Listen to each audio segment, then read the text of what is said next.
Out of the destruction from Haiti's earthquake in 2010 came an international commitment to help the country rebuild more safely. 2 weeks after the massive tremor, specialists assessed the damage using aerial imagery.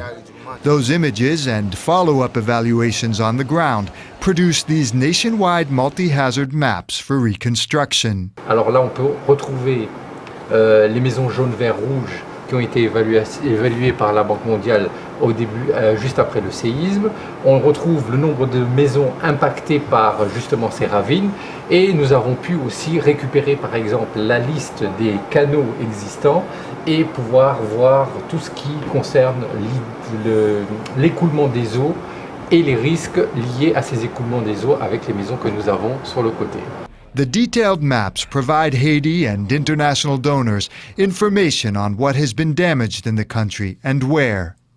They also designate areas where no one should build in the future due to frequent flooding, hurricanes, and landslides.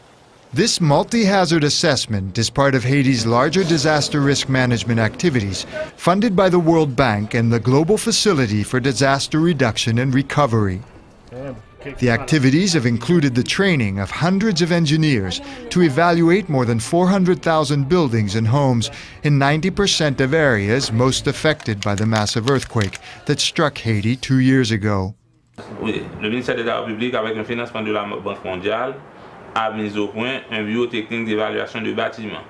Donc ce bureau-là a pour mission, dans un premier temps, d'évaluer la sécurité des bâtiments. Working with donors, Haiti's government has collected all its findings on damage and disaster risk in one national database.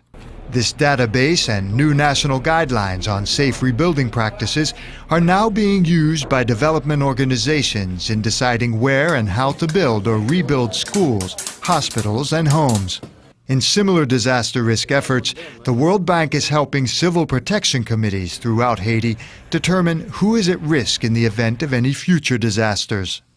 En cas de désastre, l'alerte passe bien, puisque ces gens sont bien formés pour pouvoir transmettre l'information à la population.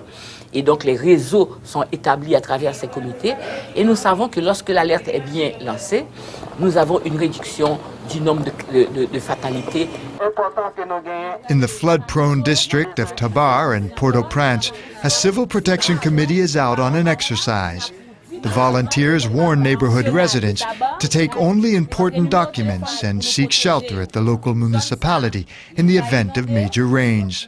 Ça a aidé à réduire l'impact au niveau de la population qui se trouve dans les zones à risque, à réduire également l'impact vital donc de toute la communauté.